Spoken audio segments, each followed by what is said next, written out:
नमस्कार। आज हम पढ़ेंगे कक्षा 8 पाठ 1 सुभाषितानी। सुभाषितानी कोई भी पाठ हम पढ़ते हैं उससे पहले उसका हमें अर्थ मालूम होना चाहिए। इसका है जैसे सुभाषित शब्द सु प्लस भाषित इन दो शब्दों के मेल से संपन्न होता है। सु का अर्थ सुंदर, मधुर तथा भाषित का अर्थ वचन या वाणी है। इस तरह सुभाषित शब्द का अर्थ सुंदर या मधुर वचन है। प्रस्तुत पाठ में सूक्ति मंजरी, नीति शतकम, मनुस्मृति, शिशुपाल वधम, पंचतंत्र लोकम से रोचक और विचारपरक श्लोकों को संग्रहित किया गया है या एकत्रित किया गया है। अब श्लोक इस प्रकार हैं। गुणा गुणगेषु गुणा भवन्ति ते निर्गुणं प्राप्य भवन्ति दोषाः सुस्वादतोयाः प्रभवन्ति नद्य समुद्रमासाद्य भवन्त पेया। अब इसका सरलार्थ इस प्रकार होगा। गुणवान व्यक्तियों में गुण ही होते हैं तथा वे गुण अर्थात गुणहीन व्यक्ति को प्राप्त करके दोष बन जाते हैं। इसका अर्थ अगर सरल भाषा में कहें तो कि गुणवान व्यक्ति में वैसे तो गुण होते हैं, लेकिन जब वो गुणहीन व्यक्ति के साथ में बैठता है तो उसके अंदर कुछ न कुछ उसकी बुराइयां जरूर आ जाती हैं। जिस प्रकार नदियां स्वादिष्ट जल से युक्त ही पर्वत से निकलती हैं, परंतु समुद्र में पहुंचकर वे पीने योग्य नहीं होती हैं। जैसे कि समुद्र का पानी है जो खारा होता है, वैसे ही उसमें मीठा जल नदियों का मिलकर भी खारा हो जाता है। ख साहित्य संगीत कला विहीनः साक्षात् पशु पुच्छ विषाणहीनः तृणं न खादान्नपि जीवमानः तद्भागधेयं परम पशूनाम। अब इसका सरलार्थ करेंगे। साहित्य, संगीत तथा कला कौशल से शून्य व्यक्ति वास्तव में पूंछ व सींग से रहित पशु के समान है। मतलब जिसको इन सारे विषयों में रुचि नहीं होती है वो पशु के समान व्यक्ति माना जाता है। जो घास न खाता हुआ भी जीवित है, यानी कि वो मनुष्य की तुलना किससे की गई है? इनमें पशु से की गई है, जो कि घास तो नहीं खाता है लेकिन वो पशु के समान ही जीवित है। यह उन पशुओं का अत्यधिक सौभाग्य है। इसमें पशुओं को मनुष्य की तुलना में अच्छा बताया गया है। ग लुब्धस्य नश्यति यशः पिशुनस्य मैत्री नष्ट क्रियस्य कुलमर्थ परस्य धर्मः विद्याफलं व्यसनिनः कृपणस्य सौख्यम राज्यम प्रमत्त सचिवस्य नराधिपस्य। अब इसका हम अर्थ पढ़ेंगे। लुब्धस्य मतलब लालची। जो लालची व्यक्ति का यश, चुगलखोर की मित्रता, जो चुगलियां करते हैं इधर से उधर में, उनकी मित्रता करने से जिसके कर्म नष्ट हो गए हैं, अकर्मण्य उसका कुल, धन परायण धन को अधिक महत्व देने वाला व्यक्ति का धर्म, बुरी लत वाले विद्या का फल, कंजूस का सुख तथा जिसके मंत्री प्रमाद से पूर्ण हैं, ऐसे राजा का राज्य नष्ट हो जाता है। घ पीत्वा रसम तो कटुकम मधुरम समानम माधुर्यमेव जनयेन्म मधुमक्षिकासो संतस्तेथैव समसज्जनम दुर्जनानां श्रुत्वा वचः मधुर सूक्त रसम सृजन्ति। अब इसका सरलार्थ हम पढ़ेंगे। जिस प्रकार मधुमक्खी कड़वे अथवा मधुर रस को समान रूप से पी करके मधुर रस उत्पन्न करती है, यानी कि फूलों पर चाहे वो उसका स्वाद कैसा भी हो, कड़वा हो चाहे मीठा हो, लेकिन रस कैसा उत्पन्न करती है? वो मीठा ही उत्पन्न करती है। उसी प्रकार संत या सज्जन लोग और दुष्टों के वचन को एक समान सुन करके मधुर सूक्ति रूप रस का निर्माण करते हैं। यानी कि इसका हम सरल भाषा में कहेंगे कि जो सज्जन लोग होते हैं, जो संत लोग होते हैं, वो चाहे सज्जनों की संगति में बैठे हैं चाहे दुष्टों की संगति में बैठे हैं, दोनों को समान रूप से सुन करके उनमें से जो अच्छी बातें होती हैं वो उन्हीं का निर्माण करते हैं या उन्हीं बातों को करते हैं।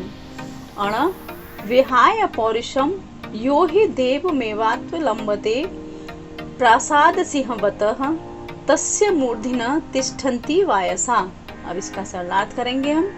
जो व्यक्ति परिश्रम का त्याग करके भाग्य का सहारा लेता है, उसके सिर पर महल पर स्थित सिंह के समान कोए ही बैठा करते हैं। यानी कि इसमें आलसी लोगों के लिए कहा गया है कि जो परिश्रम नहीं करते हैं और वो दूसरों के भरोसे या भाग्य के भरोसे बैठे रहते हैं, तो वो आगे कुछ भी नहीं कर पाते हैं। च पुष्प पत्र फल लच्छया मूल वल्कल दारुभी धन्या महीरूहाः येषां विमुखम यान्ति नाठिनः। अब इसका सरलार्थ करेंगे। वृक्ष, फूल, पत्ते, फल, छाया, जड़, छाल तथा लकड़ियों के द्वारा धन्य है। यानी कि सब चीजें किस पर मिलती हैं? ये पेड़ पर मिलती हैं, और वो सारी चीजों से इनसे युक्त होकर के अपने आप को धन्य मानता है। जिनके याचक कभी खाली हाथ नहीं जाते हैं, यानी कि पेड़ पर से जिसको जो जरूरत होती है वो उसका ले लेते हैं। याचक होता है मांगने वाला या लेने वाला, तो वो कभी भी खाली नहीं जाता है, उसको इन सारी चीज़ों में से कुछ न कुछ उसको अवश्य ही मिल जाती है। 6 चिंतनीया है विपदाम आदावेव प्रतिक्रिया न कूप खननम युक्तम प्रदीप्ते वहिम्ना ग्रहे। अब इसका सरलार्थ करेंगे। संकटों का बचाव आरंभ में ही होना चाहिए। घर में आग लग जाने पर कुआं खोदना उचित नहीं है। इसको हम अपनी भाषा में सरल में कहेंगे कि जब संकट आने वाला हो, हमें उसका थोड़ा भी पता चल जाए कि हमारे ऊपर संकट आने वाला है, तो हमें उसके बारे में पहले विचार करना चाहिए। ऐसा नहीं है कि जब संकट आ जाए और जब भी हम उसके बारे में सोचें कि अब हम क्या करें, तो हमें पहले से संकट का उपाय के बारे में सोचना चाहिए या कोई न कोई तरकीब निकालनी चाहिए। अब करेंगे हम अभ्यास प्रश्न। प्रश्न 1 पाठे दत्तानाम पदयानाम सस्वर वाचनम कुरुत। इसके जो श्लोक हैं पाठ के, छात्र उनको स्वयं याद करेंगे। प्रश्न नंबर 2 श्लोकांशेषु रिक्त स्थानानि पूर्यते। श्लोकों के अंशों को रिक्त स्थानों के द्वारा पूरा भरिए। समुद्र मासाद्य, इसका आएगा भवन्त्य विपेया। ख डैश वचन मधुर सूक्त रसम सृजन्ति, तो इसमें आएगा श्रुत्वा। तद्भाग ध्येयम डैश पशुनाम, तो इसमें रिक्त स्थान में आएगा परम।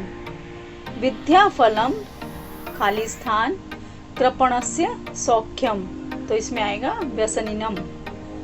पौरुषम विहाय य रिक्त स्थान अवलंबते, इसमें आएगा देवम। चिंतनीया है विपदाम खाली स्थान प्रतिक्रिया, इसमें आएगा आदौ। अब पढ़ेंगे हम प्रश्न नंबर 3। प्रश्नानाम उत्तराणि एक पदे लिखत। प्रश्नों के एक शब्द में उत्तर दीजिए। व्यसनिना किम नश्यति, व्यसन से किसका नाश हो जाता है? विद्या फलम, विद्या के फल का। कस्य यश नश्यति, किसका यश नष्ट हो जाता है? लुब्धस्य, यानी कि लालची का। मधुमक्षिका किम जनयति, मधुमक्खी है वो क्या उत्पन्न करती है? माधुर्यम, यानी कि मीठा शहद। मधुर सूक्त रसम के सृजन्ति, इसका उत्तर होगा संतः, यानी कि सज्जन लोग या संत लोग। अर्थिन केभ विमुखा न यान्ति रूहेभ्य। प्रश्न नंबर 4 अधोलिखित तद्भव शब्दानां कृते पाठात् चित्वा संस्कृत पदानि लिखत। नीचे लिखे जो शब्द हैं इनको किसमें लिखना है? तद्भव शब्द लिखने हैं इनके। जैसे कंजूस, कंजूस का होगा कृपण। कड़वा कटुकम। पूंछ पुच्छ। लोभी लुब्ध। मधुमक्खी मधुमक्षिका। तिनका तृणम। प्रश्न नंबर 5 अधोलिखितेषु वाक्येषु कर्तपदम क्रियापदम च चित्वा लिखत। अब नीचे लिखे जो वाक्य हैं इनमें से क्रिया और कर्ता जो पद हैं उनको अलग अलग करके लिखना है। जैसे उदाहरण दिया हुआ है संतः मधुर सूक्त रसम सृजन्ति, तो इसमें कर्ता कौन है? संतः, काम करने वाला, और क्रिया क्या हो रही है? सृजन्ति। ऐसे ही ख है निर्गुणम प्राप्य भवन्ति दोषा, तो इसमें कर्ता है दोषाः और इसमें क्रिया है भवन्ति। घ गुणगेषु गुणा भवन्ति। अब इसमें कर्ता है गुणा और क्रिया है भवन्ति। ग मधुमक्षिका माधुर्य जनयेत। कर्ता है मधुमक्षिका यानी कि मक्खी और क्रिया है जनयेत यानी कि उत्पन्न करना। पिशुनस्य मैत्री यश नासति। कर्ता है मैत्री और क्रिया है नाशयति। नद्य समुद्र मासाध्य अपेया भवन्ति। अब इसमें कर्ता कौन है? नद्य यानी कि नदी और क्रिया है भवन्ति। प्रश्न नंबर 6, रेखांकितानि पदानि आधृत्य प्रश्न निर्माण कुरुत। शब्दों के नीचे जो रेखा खींची हुई है, रेखांकित पद हैं, उनसे क्या करना है?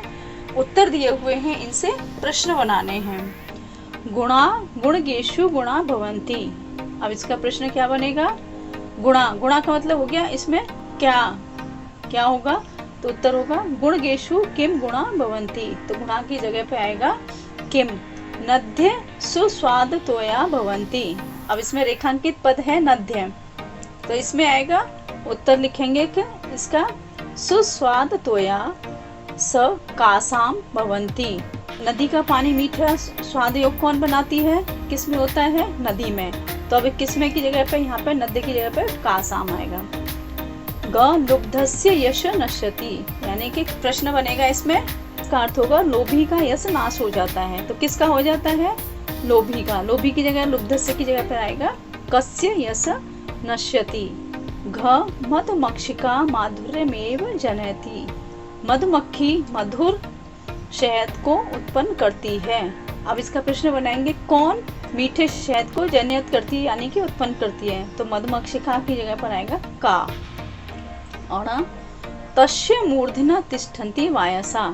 तो मूर्धना शब्द की जगह पे आएगा कुत्र। तस्य कुत्र तिष्ठन्ति वायसा।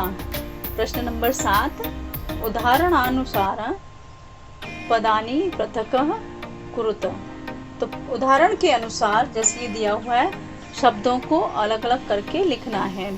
समुद्र, जैसे इसमें उदाहरण दिया हुआ है समुद्र मासाद्य, तो इसका हम कैसे करेंगे?